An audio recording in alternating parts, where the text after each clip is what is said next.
વાત કરવાની છે એ થિયરી તરીકે આઈએમપી થિયરી છે, જેનું નામ છે સાતત્ય સમીકરણ. બરાબર છે. સાતત્ય સમીકરણ એક આદર્શ સ્થિતિ છે કે કોઈ પણ જે તરલ છે એ વહન પામતું હોય તેની આઈડિયલ સ્થિતિ કે જેને આપણે સરળતાથી સમજી શકીએ. બરાબર છે. તો એના માટે આપણે જે તરલના ગુણધર્મો છે, ઘણા બધા ગુણધર્મો હોય છે, એના આઈડિયલ સ્થિતિ આપણે વિચારીએ. ઘનમાં આપણે આઈડિયલ વિચારી શકીએ, પણ પ્રવાહી અને વાયુમાં શું થાય? તો કણોનું દબાણ વધે, પછી એની અંદર જે ગતિ થાય તો ઉપર નીચે ગતિ થતી હોય, કણ અહીંયા હોય પાછો અહીંયા જતો રહે, એટલે એનું સ્થાન જે છે નિયમિત બદલાય છે. બરાબર છે. તો આપણે આદર્શ તરલ આપણે કેવું લઈ શકીએ? બરાબર છે. તો એના માટે ફર્સ્ટ ઓફ ઓલ વાત કરું તો પહેલાં હું તમને એના ગુણધર્મોની વાત કરું. તો પહેલું વાત છે દબનીય. પહેલાં વાત કરીએ આપણે સ્થાયી તરલ. સ્થાયી તરલ એટલે શું? તો એમાં જે કણોની જે ગતિ છે એની અંદર કણોનો જે વેગ છે, દાખલા તરીકે આપણે આમ વિચારીએ કે આ એક નળી છે, આ એક વહન નળી છે, આમાં એક તરલ અહીંયા ગતિ કરીને જાય છે. એ તરલ જે ગતિ કરીને જાય છે એની અંદર દરેક બિંદુ પાસે સમજો કે તરલની ગતિ આ રીતે છે, તો અહીંયા કોઈ બિંદુ વિચારીએ આપણે, પી બિંદુ છે, અહીંયા ક્યુ બિંદુ છે, અહીંયા આર બિંદુ છે. અહીંયા પી બિંદુ પાસે એની ઝડપ દાખલા તરીકે વી ઓફ પી છે, ક્યુ બિંદુ પાસે એની ઝડપ વી ઓફ ક્યુ છે, અને આર બિંદુ પાસે વી ઓફ આર છે.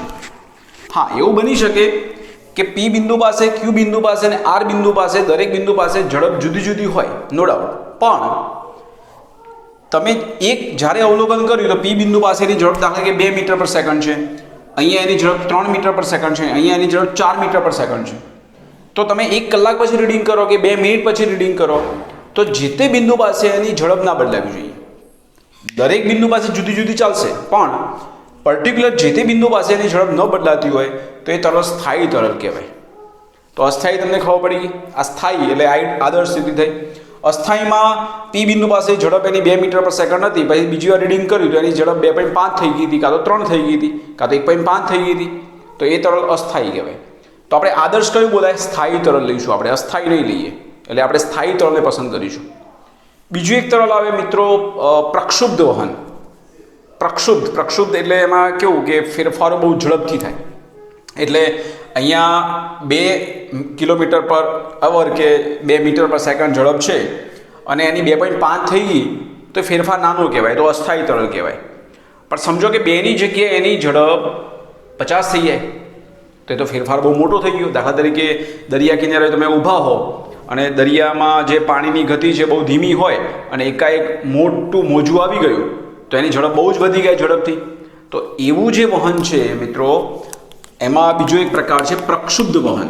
સ્થાયી આવે, અસ્થાયી આવે. અસ્થાયીમાં ફેરફાર થાય પણ બહુ નાનો ફેરફાર થાય, અને બહુ જ મોટો ફેરફાર થાય તો એને કહેવામાં આવે છે પ્રક્ષુબ્ધ વહન. બહુ મોટો ફેરફાર.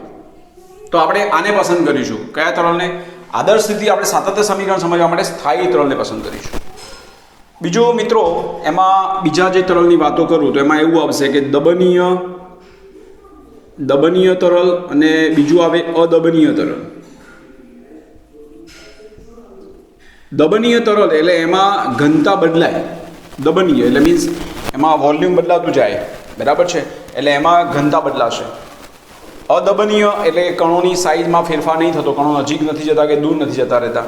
તો અહીંયા ઘનતા જે છે એ ફિક્સ રહેશે. એટલે આપણે આને પસંદ કરીશું. કેવું? અદબનીય તરલ, કે જેમાં એનું વોલ્યુમ બદલાતું નથી. ઓકે, ચલો બીજી વાત કરીએ તો એમાં બીજા પ્રકારોની વાત કરીએ તો છે ચક્રીય અને અચક્રીય તરલ. ચક્રીય તરલ અને બીજું છે અચક્રીય. આ તમને સમજાવું કેવી રીતે લઈશું એને. ચક્રીય તરલ એટલે તમે એક નાનું મોજું જતું હોય, બરાબર, નાનું ઝરણું જતું હોય, મોજું નહીં પણ ઝરણું, તો એ ઝરણામાં અવાજ આવતો હશે. અવાજ કેમ આવે છે? તો એમાં કણોની ગતિ ઉપર નીચે હોય, આમ તરલ ઉપર નીચે આમ જતું હોય, બરાબર. અને એમાં તમે કોઈ હલકો દડો મૂકો ને તો દડો આમ ગોળ ગોળ ફરે. જોજો અથવા કોઈ પેલું ખેતરમાં પેલી જે નીક હોય એમાં પાણી જતું હોય તો આમ અવાજ કરતું કરતું જતું હશે ઝરણું. તો એ જે છે એની અંદર તમે કઈ વસ્તુ મૂકો, એક કાગળનું નાનું ચક્ર બનાવીને મૂકો તો આમ વર્તુળા ગતિ કરશે, અથવા એક દડું મૂકશો તો એક આમ ગોળ ગોળ ફરશે. તો એટલા માટે એને ચક્રીય તરલ બોલવામાં આવે છે.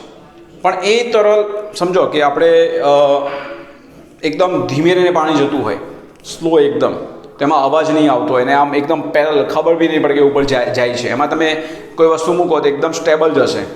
તો એવું જે વહન થાય એને આપણે અચક્રીય વહન બોલીશું. તો આપણે કયું પસંદ કરીએ? ચક્રીય નહીં, અચક્રીયને પસંદ કરીશું. આદર્શ સ્થિતિ વિચારવી છે. તો આદર્શ સ્થિતિ માટે આપણે અચક્રીય તરલને લઈ શકીએ. બીજું મિત્રો, બીજું હજી વાત કરું તો એના બીજા પ્રકારો પણ છે. શાંત તરલ અને બીજી વાત કરું તો અશાંત તરલ. શાંત તરલ એને કહેવાય કે જેની અંદર શાંતા ગુણાંક ઊંચો હોય. એટલે કેવું કે તમે દાખલા કે મધ, તો મધ છે તો એની અંદર ચિકાશ હોય, એ મધ ગતિ કરે ને પાણી ગતિ બેમાં ફરક આવશે, બરાબર છે. તો શાંત તરલની અંદર શું હશે કે જે કણો છે એકદમ ધીમે ધીમે ગતિ કરશે અને એકના ઉપર જઈને આમ ગતિ કરશે. તો આપણે અશાંત કે જેની અંદર શાંતતા ગુણાંક નથી, મીન્સ એની અંદર સ્નિગ્ધતાનો ગુણધર્મ નથી, ચોંટવાનો ગુણધર્મ નથી, તો એવું તરલ જે છે એને અશાંત તરલ કહેવાય.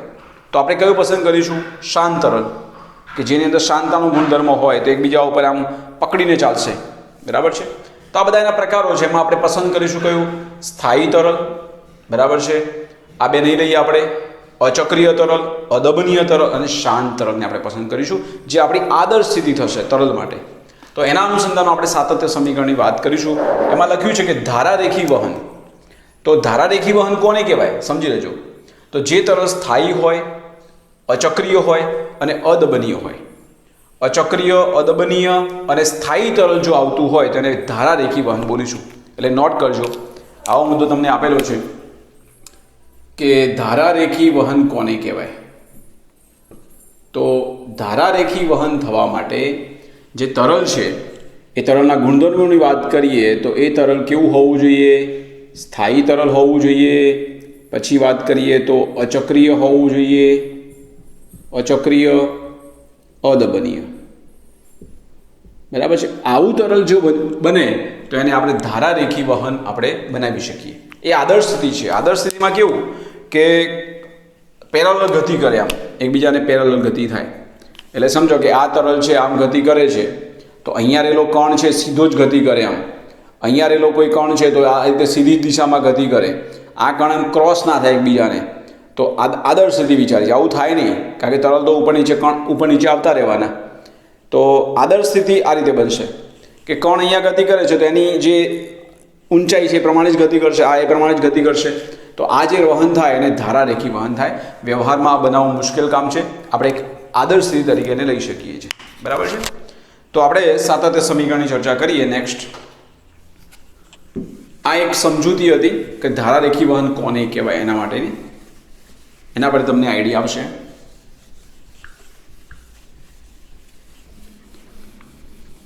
ચલો મિત્રો, સાતત્ય સમીકરણ સમજવા માટે આપણે જે ધારારેખી વહન છે, જે આદર્શ સ્થિતિ આપણે વિચારી છે એ અનુસંધાનમાં વાત કરીશું. કેવી રીતે જુઓ તો આપણે કોઈ એક વહન નળી વિચારીએ અને વહન નળીમાં આપણે અલગ અલગ પોઈન્ટ વિચારીશું. દાખલા તરીકે આ રીતે લઈએ, જુઓ આ રીતે હું વહન નળી દોરું. એ વહન નળીમાં આપણે આદર્શ સ્થિતિમાં લઈશું આ રીતે. અહીંયા આપણે એને સાંકડી વિચારીને જેમ જેમ આગળ જાય છે એ નળી જે છે એ પહોળી થાય છે, આવું આપણે વિચારીએ. અને એમાં વહન છે ધારારેખી વહન છે એવું વિચારવાનું છે. એટલે આ રીતે આ જે ધારા રેખાઓ છે એ ધારા રેખાઓ એકબીજાને પેરેલલ આમ જાય છે. ઓકે, ચલો અહીંયા શું થયું મિત્રો, આપણે 3 પોઈન્ટ વિચારીશું. એકદમ આદર્શ સ્થિતિ છે તો 3 પોઈન્ટ અહીંયા વિચારીશું. જુઓ, એક પોઈન્ટ આપણે અહીંયા વિચારીએ જેને હું નામ આપું પી બિંદુ. બીજો કોઈ પોઈન્ટ અહીંયા વિચારું કે જેને નામ આપું હું ક્યુ. અને ત્રીજો કોઈ પોઈન્ટ વિચારું અહીંયા જેને નામ આપું આર. બરાબર છે. તો આ 3 પોઈન્ટ જે આપેલા છે, સોરી અવાજ ધીમો કર બેટા. આ 3 પોઈન્ટ તમને જે આપેલા છે મિત્રો, આ 3 પોઈન્ટ પર તરલ અહીંથી નીકળે છે અને આ 3 બિંદુ પાસેથી એ ગતિ કરે છે, તો અહીંથી પસાર થતું જે દળ છે એ જ દળ દરેક બિંદુ પાસે આવશે, પણ દરેક બિંદુ પાસે ઝડપ જુદી હશે. અહીંયા વાત કરું તો પી બિંદુ પાસે જે એની ઝડપ છે એને બોલું વીપી, ક્યુ બિંદુ પાસે એની ઝડપ જે છે એને બોલું વીક્યુ, અને આર બિંદુ પાસે એની ઝડપ જે છે એને બોલું વી આર. સમજ પડી ગઈ? અહીંયા આપણે લખીએ આ રીતે, પી બિંદુ પાસે એની ઝડપ વી ઓફ પી, ક્યુ બિંદુ પાસે એની ઝડપ છે વી ઓફ ક્યુ, અને આર બિંદુ પાસે એની ઝડપ છે વી ઓફ આર. ઓકે, ચલો મિત્રો, હવે એમ સમજી લો કે ડેલ્ટા ટી સમયમાં અહીંયાથી જુઓ પાઇપ આપણી એ જ છે, પણ એમાં જે અહીં જે એન્ટર કર્યું દળ, તો એટલું દળ અહીંયા ડેલ્ટા ટી સમયમાં પી બિંદુ પાસે પણ આવશે, ક્યુ બિંદુ પાસે પણ આવશે, અને આર બિંદુ પણ પાસે આવશે. તો દરેક બિંદુ પાસે દળનો જથ્થો કેવો હશે? ઇક્વલ જ હશે ને? હા, પણ ઝડપ જુદી થાય. ઝડપ ક્યાં વધારે હશે? તો અહીંયા ઝડપ સાંકડું હોય ત્યાં ઝડપ વધારે હશે, જે સાતત્ય સમીકરણની સાબિતી છે. તો અહીંયા આપણે લખીએ, જુઓ કે ડેલ્ટા ટી સમયમાં અહીંયા એમ દળ દાખલ થયું, તો એટલું જ અહીંયા જાય ને એટલું અહીંયા જ જાય, તો દરેક બિંદુ પાસે આપણે દળ ઇક્વલ થશે. તો આવું લખો, જુઓ જે આપણને આકૃતિ આપી છે આદર્શ સ્થિતિ છે. આકૃતિમાં દર્શાવ્યા મુજબ આપેલ વહન નળીમાં જે વહન કરાવે છે એ વહન નળીમાં ધારારેખી વહન છે. બરાબર છે? એના 3 બિંદુ આપણે વિચાર્યા છે. બરાબર છે? અહીં પી, ક્યુ તથા આર બિંદુ પાસે પસાર થતો દળનો જથ્થો એક સમાન હશે. બરાબર છે? કેટલા સમયમાં? તો આપણે બોલીએ કે ડેલ્ટા ટી સમયમાં. ડેલ્ટા ટી સમયમાં દરેક બિંદુ પાસે દળનો જથ્થો સમાન હશે. તો અહીં તમને બોલું કે અહીં કેટલું દળ એન્ટર પામ્યું પી બિંદુ પાસે, તો પી બિંદુ પાસે જે દળ એન્ટર પામ્યું એ એમપી કહેવાય, ક્યુ બિંદુ પાસે જે એન્ટર પામ્યું એમ ક્યુ કહેવાય, અને આર બિંદુ પાસે જે એન્ટર પામ્યું એમ આર કહેવાય. આ દરેક સરખા હશે. હવે તમે જાણો છો કે દળ એટલે શું? તો આપણે દળ બરાબર આવું લખીએ છીએ, ઘનતાનું સૂત્ર હવે યાદ કરીએ તો ઘનતા બરાબર તમે લખો છો કે દળ ભાગ્યા કદ. ઓકે, તો એના પર તમે બોલશો કે એમ બરાબર શું થશે? Rho into V. આવું લખાય. તો અહીંયા મિત્રો આપણે દરેક બિંદુ પાસે કદની માત્રા વિચારીએ તો જોયું દેખાય છે. દરેક બિંદુ પાસે રો કેવા હશે? ઇક્વલ. બરાબર છે? રો એક સમાન છે. તો તમે શું લખશો? અને જુઓ તો આપણે અહીંયા એવું લખીશું કે rho of P V of P. બરાબર છે? રો તો ઇક્વલ જ અમે લખીએ છીએ આપણે આ રીતે, રો ઓફ ક્યુ અને V of Q, rho of R અને વી ઓફ આર. પણ મિત્રો દરેક બિંદુ પાસે જે કદ છે, ઘનતા છે એ સમાન હોય.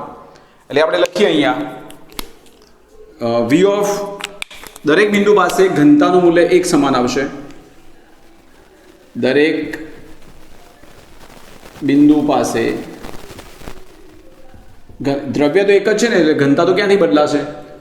દરેક બિંદુ પાસે ઘનતા એક સમાન હોવાથી rho of P is equal to rho of Q is equal to rho of R is equal to rho લેતો. તો શું લખાશે આને? તો આપણે લખ્યું, એટલે રો નીકળી જ જશે બધી જગ્યાએ. આપણે લખીએ કે રો ઓફ વીપી બરાબર રો ઓફ વી ક્યુ બરાબર રો ઇન્ટુ વી આર. થયું આવું? હવે મિત્રો આપણે વાત કરવી છે કદની. રો તો નીકળી જ જશે. કદ એટલે શું થાય? કદ વી. કદ બરાબર મિત્રો આવું લખી શકાય, ક્ષેત્રફળ ગુણ્યા લંબાઈ. શું બોલી શકાય?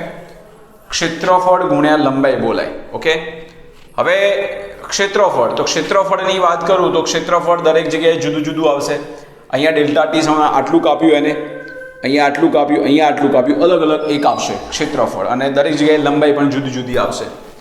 હવે લંબાઈની વાત કરું મિત્રો, તો લંબાઈ એટલે શું? લંબાઈ એટલે અંતર. તો અંતર એને કેટલું કાપ્યું એ વાત કરવાની છે આપણે. તો એમાં બીજી એક વાત બી કરી લઈએ. અહીંયા એલ એટલે અંતર.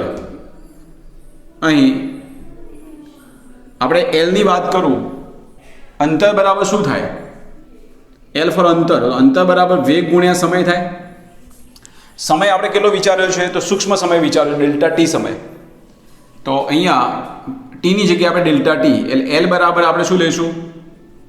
વી ડેલ્ટા ટી લેતો ખબર પડી ગઈ. અંતર બરાબર ઝડપ ગુણ્યા સમય, અને સમય તરીકે આપણે ડેલ્ટા ટી વિચાર્યું છે.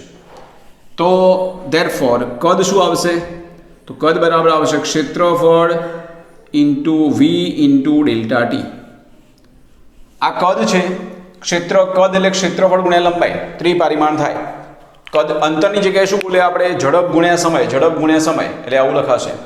તો આ સમીકરણ શું લખાય? જો રો તો નીકળી ગયા, બરાબર છે. એટલે વીપી બરાબર VQ is equal to V of R. હવે કદની જગ્યાએ આપણે લખીએ, જુઓ, ક્ષેત્રફળ એ ઓફ પી, વી ઓફ પી, સમય ત્રણે માટે ઇક્વલ છે એટલે delta T. A of Q, આ ઝડપ છે, V of Q delta T બરાબર A of R, V of R delta T. આવું થશે. ડેલ્ટા ટી જતા રહે એટલે આવું લખાશે. ધેરફોર એપી વીપી બરાબર એ ક્યુ વી ક્યુ બરાબર એ આર વી આર. એનો મતલબ એમ થયો મિત્રો કે એ અને વી એટલે ક્ષેત્રફળ અને ઝડપનો ગુણાકાર દરેક બિંદુ પાસે એક સમાન મળશે. એટલે કે ક્ષેત્રફળ ગુણ્યા ઝડપ ઇઝ ઇક્વલ ટુ અચળ થાય. એટલે ક્ષેત્રફળ અને વેગ એકબીજાના વ્યસ્ત ચલનમાં છે, અથવા એ ચલે છે 1/v. ઝડપ અને ક્ષેત્રફળ એકબીજાનું વ્યસ્ત ચલન છે. જે જગ્યાએ ક્ષેત્રફળ મોટું હોય ત્યાં ઝડપ ઓછી હશે. તો તરલ ગતિ કરે તો ઝડપ કઈ જગ્યાએ વધારે આવશે? તો જ્યાં સાંકડો ભાગ હોય ત્યાં વધારે આવશે. ક્ષેત્રફળ નાનું તો વેગ વધારે. આપણે સીધી ખબર પડે કે એક પાણી લઈ જતી પાઇપ છે, આપણે એ પાઇપ એકની છે, બરાબર છે, અને એ પાઇપને આપણે બેની પાઇપ સાથે જોડી દઈએ તો બેની પાઇપ એટલે પોડી હશે તો એમાં પાણીની જે સ્પીડ છે ઓછી થઈ જશે. જેટલી પાઇપ સાંકડી હશે એટલે ઝડપ વધારે હશે. તો આપણને ખબર જ છે, આ સાતત્ય સમીકરણની સાબિતી છે. તો આ સમીકરણ આપણે જે મળ્યું, સમીકરણ એક જેને આપણે શું બોલીશું? સાતત્ય સમીકરણ કહે છે. ઓકે, આટલું મિત્રો આપણે લખવાનું છે. બુક કરતાં મેં થોડું અલગ રીતે સમજાવવાનો પ્રયત્ન કર્યો છે. સાબિતી એટલી જ છે કે ક્ષેત્રફળ મોટું, બરાબર, તો એની ઝડપ છે ઓછી આવશે. ક્ષેત્રફળ નાનું તો ઝડપ છે મોટી આવશે. એટલે ક્ષેત્રફળ અને વેગ એકબીજાના વ્યસ્ત ચલન છે. 2 માર્ક્સમાં આને આપણે તૈયાર કરી લઈશું. મિત્રો, બર્નોલીનું જે સમીકરણ છે, જે 3 માર્ક્સ અથવા 4 માર્ક્સમાં આપણે એને આઈએમપી તરીકે લઈશું. સાતત્ય સમીકરણ જે છે 2 માર્ક્સમાં. બર્નોલીનું સમીકરણ એ વ્યવહારિક આપણે વિચારીએ તરલ માટે, તો આનો ઉપયોગ ક્યાં થાય પહેલી વાત એ તમને કરી લઉં. તો મિત્રો, તમે અલગ અલગ ટાઈપના ફુવારા જોયા હશે કે જે ડાન્સિંગ ફુવારા તમે બોલો. ખાસ કરીને તમે એક દુબઈમાં એક શો થાય છે એનો, કે જબરજસ્ત આમ સ્ટેપ વાઇઝ એ ફુવારા થતા હોય. તો એ જે સિસ્ટમ જે ગોઠવાય છે એ આ બર્નોલીના સમીકરણના સિદ્ધાંત મુજબ ગોઠવાય છે. યોગ્ય રીતે એ સ્પ્રે થાય છે અને બધી બાજુ સમાન રીતે જે વહેંચાવું, એ આઈડિયલ સ્થિતિ જો બનાવીએ તો જ શક્ય બને. એટલે એમાં એવું કહે છે કે ધારારેખી વહન થોડું જો શક્ય બનતું હોય, એકદમ આઈડિયલ તો શક્ય ના બને, પણ ધારારેખી વહન બનાવવાનો પ્રયત્ન તમે કરો અને એને વ્યવસ્થિત રીતે તમે જવા દેશો તો કેટલી હાઈટે જાય, કેટલો સ્પ્રેડ થાય, આ બધી વસ્તુ નીચેથી નક્કી થાય. દરેક પાઇપ જે આપેલી છે તો ફિક્સ જ છે, પણ એક ફુવારાની હાઈટ આટલી હોય તો પેલાની પછી એનાથી નીચે હોય, પછી એનાથી નીચે હોય, એમાં આખું એક ડિઝાઇન બનશે. તો એના માટે આ બર્નોલીનું સમીકરણ બહુ જ ઇમ્પોર્ટન્ટ છે. બીજી વાત મિત્રો, સ્પ્રે પંપ, કે તમે કોઈ ગાડી છે એની અંદર આપણે બોલીએ કે ભાઈ કેટલું પેટ્રોલ જવું જોઈએ અંદર, તો એનો જે સ્પ્રે થાય એની અંદર પણ આ ઇમ્પોર્ટન્ટ વસ્તુ છે. એમાં વચ્ચે એક વસ્તુ કાર્બોરેટરની અંદર હોય. તો સમીકરણ તો આપણે તારવી લઈશું, પણ આનો વ્યવહારિક ઉપયોગ શું થાય એ સમજવું બહુ ઇમ્પોર્ટન્ટ છે. એટલે આપણે કેવી રીતે એને વહેળાવવું છે તરલને, એના માટે બર્નોલીએ એક સમીકરણ સમજાવ્યું. તો ધારારેખી વહન વિચારીને આપણે એક કામ કરવાનું છે. તો અહીંયા પહેલાં એક કામ કરીએ આ રીતે આપણે વિચારીએ છીએ. આ જમીન લેવલ છે. જમીન લેવલથી આપણે એક ધારારેખી વહન, એક પાઇપ આપણે વિચારવાની છે. એ પાઇપ સમજી લો કે આ રીતે છે, આવું આપણે વિચારીએ. આ રીતે સ્થિતિ વિચારીએ. અહીંયા સાંકડો ભાગ છે ને જેમ જેમ આગળ જાય એમ ભાગ પહોળો થતો જાય છે. અહીંયા આપણે 2 પોઈન્ટ વિચારવાના છે મિત્રો. આ રીતે આપણે વિચારીએ. જુઓ, આ એકદમ આદર્શ સ્થિતિ, આ ધારારેખી વહન છે. ઓકે, 2 પોઈન્ટ આપણે અહીંયા પસંદ કરીએ. સમજી લો કે અહીંયા એક તરલ છે એ એક જગ્યા અહીંયા વિચારીએ અને સૂક્ષ્મ સમયના અંતે એ આટલો ડિસ્ટન્સ કાપે છે એવું વિચારીએ આપણે. બરાબર છે? આટલો ભાગ એ આડછેદનું થાય છે ડેલ્ટા ટી સમયમાં. બરાબર છે? અને અહીંયા તરલ હોય તો ક્ષેત્રફળ મોટું છે એટલે ઝડપ એની ઓછી હશે તો એ ઓછું અંતર કાપશે. તો એને કાપ્યું છે આટલું અંતર. અહીંયા વેગ વધારે છે એનો, એ તો આપણને ખબર પડે છે. તો અહીંયા એ તરલ જે નીકળે છે આ નંબર 1 પોઈન્ટ છે અને આ નંબર 2 પોઈન્ટ છે. નંબર 1 જે છે એ જમીન લેવલથી દાખલા તરીકે જેની ઊંચાઈ છે એ h1 છે અને નંબર 2 જે છે એ h2 ઊંચાઈએ છે. ઓકે, અહીંયા વાત કરું તો એની ઝડપની વાત કરી લઉં મિત્રો. તો આ જે ગતિ કરે છે એની ઝડપ જે છે એ v1 અને આ જે ગતિ કરે છે એની ઝડપ આપણે બોલીએ v2. એને કાપેલું જે અંતર છે મિત્રો, આ કાપેલા અંતરની જો વાત કરું તો અંતર એટલે વેગ ગુણ્યા સમય થાય. તો કાપેલું અંતર વેગ ગુણ્યા સમય એટલે v1 અને સમય જે લાગે એ સરખો એટલે ડેલ્ટા ટી બોલું છું આગળની થિયરી મુજબ. તો કાપેલું અંતર v1 ડેલ્ટા ટી થાય. એ જ રીતે આ અંતર બોલું તો અંતર એટલે વેગ ગુણ્યા સમય એટલે v2 ડેલ્ટા ટી આવશે. સમજ પડી ગઈ? બહુ ઇઝી છે. ચલો, નંબર 1 પાસે વાત કરું તો નંબર 1 પાસે એનું જે દબાણ છે અહીંયા એ આપણે બોલીએ p1 અને નંબર 2 પાસે જે દબાણ છે અહીંયા એ છે p2. ઓકે, અહીંયા આ જે થિયરી તારવવાની છે બુક કરતાં થોડું અલગ રીતે સમજાવો તો આપણે કાર્ય ઉર્જા પ્રમેય પરથી વાત કરીશું તો એકદમ સુટેબલ આપણને રહેશે. બરાબર છે? આપણે જે બોલીએ છીએ કે કાર્ય એટલે શું, તો કાર્ય જે ડેલ્ટા કે તમે બોલો છો એ ડેલ્ટા કે અને ડેલ્ટા યુ 2 વસ્તુ તમે લો છો એની અંદર કે w બરાબર ડેલ્ટા કે. પણ કાર્યનો ફેરફાર તમે બોલો તો કાર્યનો ફેરફાર જે છે એ ગતિ ઉર્જા અને સ્થિતિ ઉર્જાના ફેરફાર બરાબર રહેશે. એટલે આપણે અહીંયા જે સમીકરણ વાપરવું છે એ ડેલ્ટા w બરાબર ડેલ્ટા કે પ્લસ ડેલ્ટા યુ. એટલે ગતિ ઉર્જા જેમ જેમ ઉપર જાય એમ ગતિ ઉર્જા ઘટશે અને એની સ્થિતિ ઉર્જા જે છે એ વધતી જશે. એટલે 2 સમીકરણનો સમન્વય કરું મિત્રો. એક તમે આવું જાણો છો કે w બરાબર ડેલ્ટા કે કહેવાય અને બીજું w બરાબર ડેલ્ટા યુ કહેવાય. તો કાર્યમાં થતો ફેરફાર ડેલ્ટા w મીન્સ ગતિ ઉર્જામાં થતો ફેરફાર વત્તા સ્થિતિ ઉર્જામાં થતો ફેરફાર આવશે. ઓકે, તો આ આપણે કેવી રીતે એને ડિરાઈવ કરી શકીએ તો તમે આકૃતિ બાજુમાં જે આપેલી છે મિત્રો એના પરથી હું તમને થોડો સમજાવવાનો પ્રયત્ન કરું છું. તો લઈએ આ રીતે. જુઓ, આ રીતે લઈશું. થિયરી થોડો અલગ રીતે સમજાવવાનો પ્રયત્ન કરીએ આપણે. આનો ઉપયોગ કરું છું. જોજો, અહીંયા આપણે લખીએ આ બધું જે વર્ણન છે આપણે કરવાનું છે. તો આકૃતિમાં ધારારેખી વહન દર્શાવેલ છે જેના 2 બિંદુઓ 1 અને 2 પાસે દબાણ આપણે અનુક્રમે લખીએ તો p1 તથા p2 છે. તેમની ઝડપ અનુક્રમે પ્રથમ બિંદુ પાસે v1 તથા v2 છે. ડેલ્ટા ટી સમયમાં કાપેલું અંતર પણ આપણે દેખાય છે. બરાબર છે? ક્ષેત્રફળની વાત કરું તો અહીંયા ક્ષેત્રફળ a1 અને પેલામાં ક્ષેત્રફળ બોલીશું આપણે a2. બંનેમાં મિત્રો જે કદની વાત આવશે એ કદ ઇક્વલ આવશે.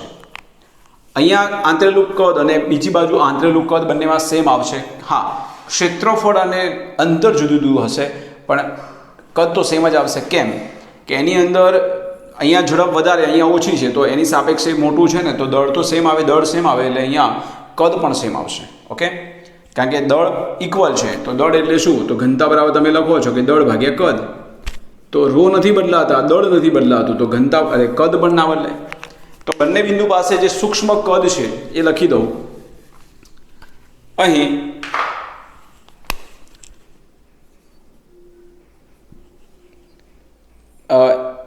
એક અને બે પાસે અહીં જે કદનો ફેરફાર છે, કદ આપણે સૂક્ષ્મ છે, બંને બિંદુ પાસે આપણે સૂક્ષ્મ કદ લઈએ. અહીં કદ સમાન થશે. કદ કેટલું બોલાશે તો એને બોલીશું ડેલ્ટા વી કદ. એની જરૂર પડશે એટલા માટે લખું છું. તો આપણે એને કેવી રીતે ડિરાઈવ કરી શકીએ, તો આપણે અહીં લખીએ. અહીં ડબલ્યુ બરાબર એટલે ડેલ્ટા ડબલ્યુ લખું છું. ડેલ્ટા ડબલ્યુ બરાબર ડેલ્ટા કે પ્લસ ડેલ્ટા યુ લેતો આનો આપણે ઉપયોગ કરીએ. ડેલ્ટા ડબલ્યુ એટલે શું, તો કાર્યની વાત છે. તો મિત્રો કાર્ય જે છે ને, અહીંથી તમે ગયા ને અહીંથી ગયા તો મોટું કયું બોલાશે, બરાબર છે. તો અહીંથી ત્યાં ગયા તો આપણે દબાણના સ્વરૂપમાં લેવાનું છે. તો એ તમને સમજાવું છું. એમાં આપણે જે લખીશું બરાબર છે ડબલ્યુ, ડબલ્યુ એટલે કાર્ય, કાર્ય એટલે બળ ગુણ્યા સ્થાનાંતર. પણ એ સૂત્ર જે લેવાનું છે આપણે દબાણના સ્વરૂપમાં લેવાનું છે. તો એને આપણે કેવી રીતે કન્વર્ટ કરવું છે, ગતિ ઉર્જા તો ખબર પડી જશે. અંતિમ ગતિ ઉર્જા માઇનસ પ્રારંભિક ગતિ ઉર્જા. આ તો ઇઝી છે મિત્રો. K2 એટલે શું બોલશો, ડેલ્ટા કે એટલે શું બોલશો તો K2 minus K1. Delta you શું બોલશો તો તમે લખશો કે U2 માઇનસ U1. બહુ ઇઝીલી આપણે લખી શકીએ. પણ કાર્ય માટે આપણે શું કરીશું, તો કાર્ય માટે મિત્રો આવું કામ કરીશું. કાર્ય W, કાર્ય એટલે તમે લખો છો બળ ગુણ્યા સ્થાનાંતર. તમે આવું લખો છો બળ ગુણ્યા સ્થાનાંતર. હવે દબાણનું સ્વરૂપ લાવવું છે તો દબાણ એટલે શું, તો તમે લખો છો બળ ભાગ્યા ક્ષેત્રફળ. તો બળ બરાબર શું થાય, તો બળ બરાબર આવું થાય મિત્રો. જુઓ છો તો જુઓ બળ તો દબાણ ગુણ્યા ક્ષેત્રફળ દેખાય છે. પહેલાં હું ચેક કરી લઉં. બળ એટલે સોરી મિત્રો થોડું આપણે નીચે લેવાનું છે, તમને વ્યવસ્થિત દેખાય એવું ગોઠવી દઉં.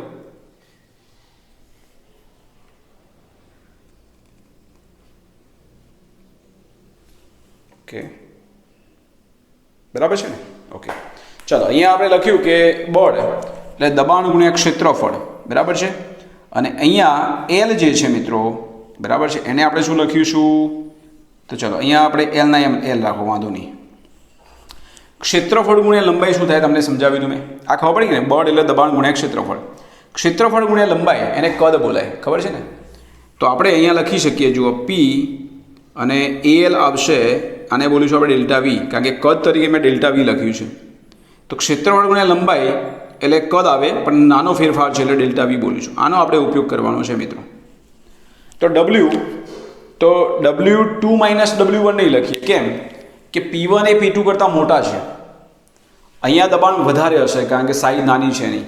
તો એને આપણે આ રીતે લખીશું મિત્રો. આમાં આવું લખાશે, જુઓ ડેલ્ટા W એટલે આપણે આવું લખીશું W1 માઇનસ W2. તો W1 માઇનસ W2 શું થશે, તો ડેલ્ટા વી કોમન છે. અહીંયા દબાણ છે P1, અહીંયા દબાણ P2 છે એટલે આના આ રીતે લખાશે. જુઓ સમજ પડી ગઈ મિત્રો. W1 એટલે P1 ડેલ્ટા વી, પણ ડેલ્ટા વી કોમન છે એટલે આવું લખાશે P1 ડેલ્ટા વી અને માઇનસ આવશે P2 delta V, right. Delta V common છે એટલે P1 માઇનસ P2 ડેલ્ટા વી લખી દો સીધું તો પણ ચાલી જશે. તમે આવું ડિરાઈવ કરશો તો પણ વાંધો નહીં. આ કેવી રીતે બનાવ્યું તમે ધ્યાન આપજો. બળનું આપણે દબાણમાં કન્વર્ટ કર્યું છે એટલે આવું થશે P1 minus P2 into delta વી બરાબર ગતિ ઉર્જાનો ફેરફાર K2 એટલે 1/2 m V2 square minus 1/2 m V1 square થશે.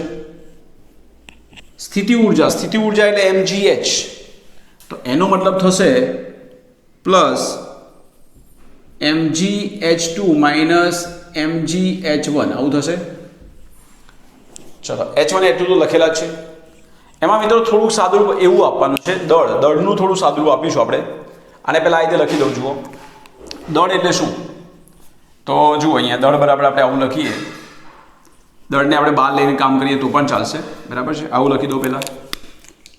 જુઓ m/2 કોમન આ થાય છે v2² minus v1² plus mg common h2 minus h1. મિત્રો આપણે જે જાણીએ છીએ પ્રમાણે ઘનતા એટલે શું? તો ઘનતા એટલે આપણે લખીએ છીએ દળ ભાગ્યા કદ. તો દળ બરાબર થશે m એટલે રો ઇન્ટુ v, પણ v તરીકે ડેલ્ટા v લેવાના છે આપણે. તો એની જગ્યાએ આપણે રો ઇન્ટુ ડેલ્ટા v લખીશું. તો આ સમીકરણ શું લખાશે જુઓ, આ છે p1 minus p2 into delta v. તો આવું થશે p1 minus p2 delta v બરાબર એમની જગ્યાએ લખીશું આપણે રો ડેલ્ટા v બાય 2. અહીંયા આવશે v2² minus v1² plus rho delta v into g h2 minus h1. Okay, ચલો અહીંયા તમે જોશો તો બે બાજુ ડેલ્ટા v નીકળી જશે, બરાબર છે. તો સમીકરણ શું લખાશે? તો p1 માઇનસ p2 બરાબર લખાશે, આ સ્ટેપ આવશે 1/2 રો v2², બીજું આવશે 1/2 રો v1² પ્લસ અહીંયા આવશે rho g h2 minus rho g h1. મિત્રો નંબર 1 વાળા એક બાજુ લાવો, નંબર 2 વાળા બીજી બાજુ લઈ જાઓ. તો અહીંયા p1 છે, તો p1 આ સ્ટેપ માઇનસ છે, આ બાજુ લાવું તો પ્લસ લખાશે 1/2 રો v1². આ છે મિત્રો માઇનસ, આ બાજુ લાવો તો પ્લસ થશે રો g h1, બરાબર છે. અને નંબર 2 વાળા જે છે એ પેલી બાજુ રાખીએ આપણે. તો ઇઝ ઇક્વલ માઇનસ p2 પેલી બાજુ જાય એટલે શું આવશે? પ્લસ. અહીંયા ઓલરેડી પ્લસ છે એટલે 1/2 રો v2², આ પ્લસ જ છે એટલે પ્લસ રો g h2. મિત્રો તમે જુઓ અહીંયા કે આ જે સ્ટેપ છે એવું જ સ્ટેપ અહીંયા ત્યાં બન્યું. સોરી, આ પ્લસ આવશે, આ માઇનસ છે, આ બાજુ આવશે એટલે શું થશે? પ્લસ. તો અહીંયા જેવું છે એવું જ બીજી બાજુ મળ્યું અને સેમ બંને. તો ધેરફોર આવું કહી શકીએ p પ્લસ 1/2 રો v² વત્તા રો g h દરેક બિંદુ પાસે કેવા મળે આપણને? અચળ. તમે નંબર 3 બીજું લો તો બી આ જ વસ્તુ દરેક બિંદુ પાસે સમાન મળે. આ જે છે એને આપણે બર્નોલીનું સમીકરણ કહીશું આપણે. મિત્રો બહુ ઇઝીલી મેં અહીંયા સમજાવવાનો પ્રયત્ન કર્યો છે, બુકમાંથી સમજ નહીં પડે આ રીતે આપણે તૈયાર કરીશું. અને મોસ્ટ IMP છે આ, બરાબર છે. સમીકરણ 1 જે બર્નોલીનું સમીકરણ છે. તમને એમ થશે કે આનો ઉપયોગ ત્યાં ક્યાં બધી થાય, ફુવારામાં ને બધામાં, જે વ્યવસ્થિત રીતે આપણે જે સિસ્ટમેટિક ગોઠવીએ છીએ એમાં. તો આમાં અમુક પદ છે, એ પદને સમજવા પડે આપણે, બરાબર છે. મેથેમેટિકલ સ્ટેપ છે એ આપણે સમજૂતી આપણે એટલી બધી મેળવી નથી, પણ આ કેવી રીતે આપણે તારવ્યું એ આપણે થોડું યાદ રાખીશું, બરાબર છે. આને આપણે 3 અથવા 4 માર્ક્સમાં આપણે તૈયાર કરી શકીએ. બીજી આપણે આગળ મિત્રો વાત કરીશું બધી.